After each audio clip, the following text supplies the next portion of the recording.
ሰላም ውድ አድማጮቻችን፣ ይህ የያ ስፖርት ነው። ቸልሲ ከሊድስ ተጠባቂ የነበረው ጨዋታ እንግዲህ ጨዋታውን ራሱ ብቻውን ለማየት ትንሽ የሚያስቸግር የተለያየ አይነት ፐርፎርማንሶች የተለያየ አይነት ብቃቶች የታዩበት የመጀመሪያው አጋማሽ ጨዋታ በሊየም ስር በቸልሲ በጥሩ ፐርፎርማንስ ያጠናቀቀበት፣ ነገር ግን በሁለተኛው አጋማሽ በትንንሽ ስህተቶች የቸልሲ የዘንድሮ ብቃት ተመልሶ የመጣበት አቻ በመውጣታቸውን ተከትለው እንግዲህ አርሰናልና ማንቸስተር ሲቲ እንኳን ራቅ ብሏል። ከቪላ በ3 ነጥብ ርቀዋል። እንግዲህ ዩናይትድ ማቻ ወጥቷል። ጥሩ እድል ነው እንግዲህ ከዩናይትድ ሊርቁ የማይችሉበት እድል የለም። ነገር ግን ሊቨርፑል ወደ ቸልሲ ጠጋ የሚልበትን እድል ሊያገኝ ይችላል። ነገር ግን ሊቨርፑልም ነጥብ ሊጥል ይችላል ከሰንደርላንድ ነው ያለበት ጨዋታ። በአጠቃላይ ካይሴዶን ምነካው እንዲሁም ደግሞ አቺምፖንግ የልምድ ጉዳይ ነው ወይ?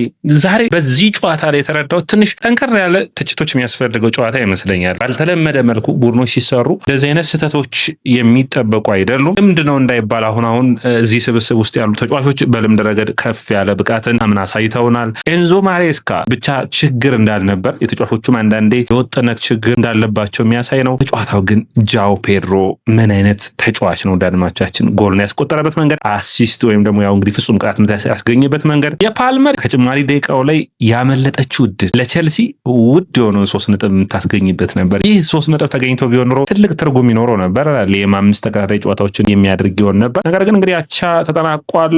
የዌስትሃሙ ጨዋታ ላይ በመጨረሻዎቹ ደቂቃዎች አመጣው ነበር። ታዲያ በዚህ ጨዋታ የሚያመጣል ወይ የሚል ነበር። ነገር ግን እስከ መጨረሻው ጥረቶቹ ጥሩ የሚባሉ ናቸው። አርብ ሃል ሲቲን ይገጥማሉ። ከዛ በኋላ ሊየም ጥሩ ጊዜያቶችን ያገኛል ወደ 10 ቀናት አካባቢ። በእነዚህ 10 ቀናት ቡድኑን በሚገባ ማቀናጀት፣ አዲስ ሪትም ማስያዝ የሚያስፈልገው ይሆናል። ምክንያቱም የእንግሊዝ ፕሪሚየር ሊግ እንግዲህ በበርንሌይ ነው የሚመለሱ። ከበርንሌይ በኋላ ባለፉት ቀናቶች እንዳወራ ነው ተጠባቂ ጠበቅ ያሉ ጨዋታዎች ናቸው ቸልሲ የሚመጣበት። ምክንያቱም በተከታታይ ነው ደግሞ የሚመጡት። ቸልሲ ዘንድሮ እንግዲህ ትንሽ ጠንከር የሚልበት እነዚህ ወቅቶች ናቸው ብዬ አስባለሁ። ያ መጋቢት ሲመለስ ማለት ነው። አርሰናል፣ አስቶን ቪላ፣ ኒውካስትል፣ ኤቨርተን፣ ማንቸስተር ሲቲ፣ ማንቸስተር ዩናይትድ፣ ብራይተን ከመጨረሻው ድረስ ኖቲንጋም ፎረስት፣ ሊቨርፑል፣ ስፐርስ፣ ሰንደርላንድ እነዚህ ሁሉ ጠንካራ የሚባሉ ናቸው። አንፊልድ ያቀናል። ሰንደርላንድን በስታዲየም ኦፍ ላይት ይገጥማል። ከዛም ውጭ ወደ ብራይተን አሜክስ ያቀናል። እነዚህ ተጠባቂ የሚባሉ ጨዋታዎች ናቸው የሚሆኑ። ቀላል አይደሉም። ወደ ጉዲሰን ፓርክ፣ ቪላ ፓርክ፣ ኤሚሬትስ የሚያቀና ይሆናል። እነዚህ የሜዳ ውጭ ጨዋታዎች ናቸው። ስለዚህ በአጠቃላይ ቸልሲ ከ11ዱ ጨዋታዎች በጣም ወሳኝ ነው የሚሆኑት። ታዲያ የእንግሊዝ ፕሪሚየር ሊጉን አሁንም የደረጃ ሰንጠረዡን ቶፕ 5 ሆኖ የማጠናቀቅ እድሉን ማስፋት የሚችል ነው የሚሆነው። ቪላ ተጠባቂ የሆነ ጨዋታ አለው። ቪላ ርቆ እንዳይሄድ ማድረግ አንዱ የሚጠበቅ ነው የሚሆነው። በአጠቃላይ ግን ያለውን ሂደት ከማንቸስተር ዩናይትድ እና ከሊቨርፑል እንዲሁም ከአስቶን ቪላ ጋር ጠንካራ ፉክክርን እስከ መጨረሻው ድረስ የሚያደርግ ይሆናል ተብሎ ይጠበቃል። የትናንትናው ጨዋታ ኮከብ በእኔ እይታ ጃኦ ፔድሮ ነበር። እንዴት አያችሁት? በአጠቃላይ ወደ አድማጮች እናንተን ኮሜንትና አስተያየት የምጠብቅ ነው የሚሆነው። ይህ የያ ስፖርት ነው። የያ ስፖርትን ላይክ፣ ሼር፣ ኮሜንት፣ ሰብስክራይብ ማድረጋችሁን አትርሱ። እንግዲህ በአጠቃላይ ጨዋታውን ስታዩት ቸልሲ 66% የኳስ ቁጥጥር ነበረው። ሊድስ 34%። ቸልሲ 3.7 ኤክስጂ ፈጥሯል። ሊድስ 1.35 ፈጥሯል። 3.65 ከፈጠረ 2 ጎል በጣም የሚያሳዝን የኤክስጂ ሙከራ ነው። 3.65 ከሆነ አትሊስት በዝቅተኛ 4 ጎል ማስቆጠር ነበረበት። ይህ አንዱ ጥያቄ ሆኖ መነሳት የሚጠበቅበት ነው። ሊድስ ብዙ ሙከራዎች እንዳደረገም እነዚህ ኤክስጂዎች የሚያሳዩ ይሆናል። በአጠቃላይ ግን ቸልሲ በጨዋታው ላይ ኦን ታርጌት የተሞከረበት 4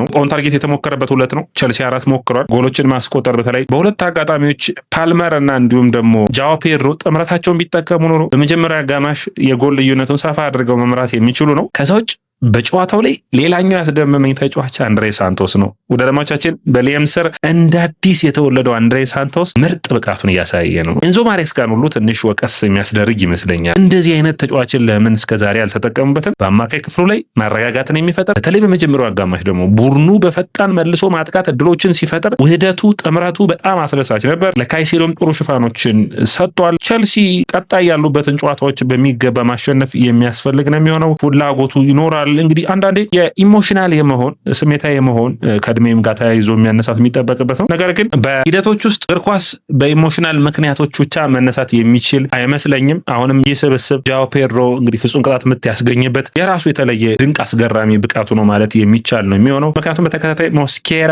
ዶሄርቲ እንዲሁም ደግሞ አሁን ጁሊና ፋውል ሰሩበት። እንግዲህ በጣም ጥሩ የሚባሉ 3 ፔናልቲዎችን ለፓልመር 3ቱን አስቆጠረ። እነዚህን ጎሎች ቢያስቆጥር ኖሮ ደግሞ ራሱ ቢመታቸው ኖሮ የተሻለ የሚደርስ ነው። 16 ጎሎችን በሁሉም ውድድሮች ማስቆጠር ችሏል። ማሬስካ አጥቂዎችን የሚጠቀሙበት መንገድ አንጻር በጣም መደነቅ የሚጠበቅበት፣ የሊየም በጣም አጥቂዎችን እየተጠቀመ ይገኛል። ቸልሲ ጎሎችን እያስቆጠረ ነው።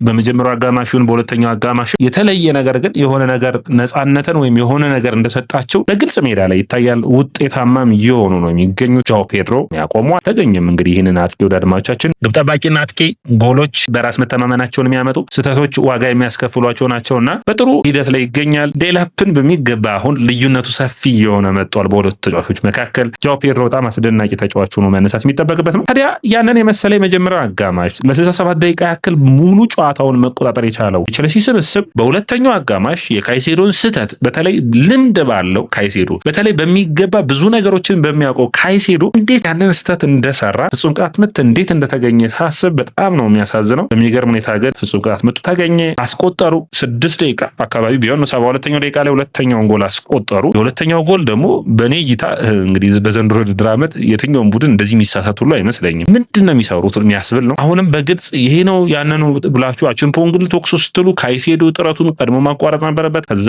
ቻሎባ፣ ሃቶ፣ ጉስቶን ጨምራችሁ ሁሉም አካፎር ለቆት ነው የመጣውና በጣም የሚያሳዝን የሆነ ጎል ነው የተቆጠረው። በጣም በነፃነት ነው ሁለቱን እድሎች የሰጧቸው። ይህ ነጥብ መጥቶ ቢሆን ኖሮ በጣም አስፈላጊ ነበር። ማንቸስተር ዩናይትድን አሁን መብለጥ ቸልሲ የሚችልበት እድል ነበረው። ያንን እድል ነው ያመከኑት ማለት የሚቻል ነው የሚሆነው። በአጠቃላይ ግን ቸልሲ እንደስብስብ ውጤታማነቱን እንግዲህ አለመሸነፍም ጥሩ የሚባል ነውና በፕሪሚየር ሊጉ ጥሩ ፉክክሮችን የሚያደርጉ ይሆናል። አንድ መነሳት የሚጠበቅበት ነጥብ አለ። ዛቴክስ ላይ ወጥቶ ያዩት በዚህ ጨዋታን በሚመለከት ቸልሲ የልምድ ችግር ነው ማለትም አንዳንዴ በእድሜ ብቻ መወቀስ የሚጠበቅባቸው ነው። አሁን ለምሳሌ ካይሴዶ 24 ዓመቱ ነው። በ24 ዓመቱ ብቻ ሳይሆን ለቸልሲ 131 ጨዋታዎችን አድርገዋል። ለብራይተን 53 ጨዋታዎችን አድርገዋል። ለኢኳዶር 58 ጨዋታዎችን አድርገዋል። ታዲያ ይህ ተጫዋች የልምድ ችግር ነው ያንን ስህተት የፈጠረው ማለት ይቻላል።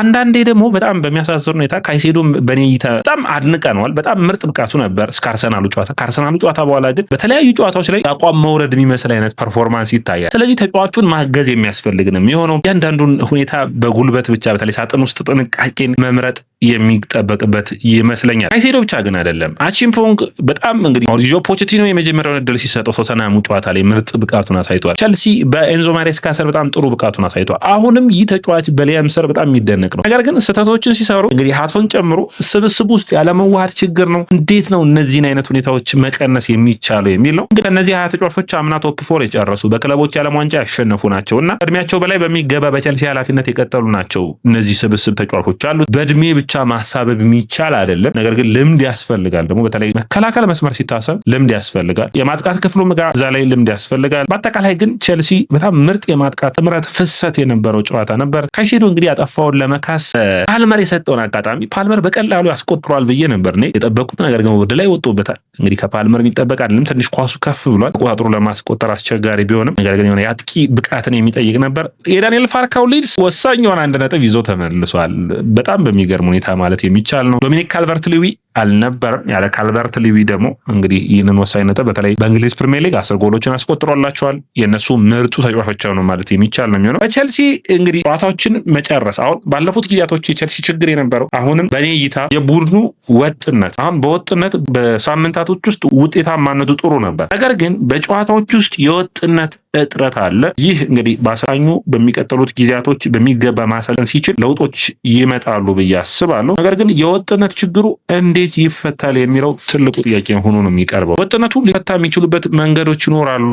1 2 3 እያልን መጥቀስ የምንችላቸው። ወጥነቱ አንደኛ ሊፈታ የሚችልበት መንገድ ብዬ የማስበው በጨዋታዎች ውስጥ ከ1ኛው ደቂቃ እስከ 9ኛው ደቂቃ ድረስ በወጥነት ተቃራኒ ቡድን ምንም እድልን አለመስጠት። 1 ጎል ከተቆጠረ በኋላ ደግሞ በጨዋታው ውስጥ አሁንም ቀጣዩ 2ኛው ጎል እንዳይቆጠር በጥንቃቄ ወይም ስሜታዊ ሳይሆኑ ጨዋታውን መቆጣጠር የሚያስፈልግ ነው የሚሆነው። እዚህ ላይ በሚገባ ቸልሲዎች መስራት የሚጠበቅባቸው ይመስለኛል። እንግዲህ ይህ ነጥብ ቀርቷል። ቀጣይ ያሉትን ጨዋታዎች እንግዲህ ጠንካራ የሆኑትን ቡድኖች በሚገባ መፈተን መቻል የሚያስፈልግ ነው የሚሆነው። አርሰናል፣ ቸልሲ እንግዲህ ከነሱ ከቸልሲ አሁን ካለበት ደረጃ ከፍ ብሎ ያሉትን ጠቅላላ ይገጥማል አይደለም። የፕሪሚየር ሊጉ መሪና አርሰናል ይገጥማል። ቸልሲን፣ ማንቸስተር ሲቲን ይገጥማል። በስታንፎርድ ብሪጅ አርሰናል ኤሚሬትስ ላይ ድረስ በመሄድ ይገጥማል። ቪላን ይገጥማል። ከሱ በላይ ያሉትን ማለት ነው ያጥሩ ድልን ያመጣ ምን የሚሆነው ማንቸስተር ዩናይትድን ይገጥማል። ሊቨርፑልን ይገጥማል። ስለዚህ ቶፕ ቡድኖቹ ይቀሩታልና አንዳንዴ አጋጣሚው ታች ያሉትን ባንዴ ነው የሚያገኘውና ቀጣዮቹ ጨዋታዎች ቀላል አይሆኑም። ነገር ግን ሊየም ቻምፒዮንስ ሊጉን ከዚህ ጋር እያዋሃደ ኤፍኤ ካፑንም ጨምሮ ጠንካራ ፉክክር የሚያደርግ ይሆናል።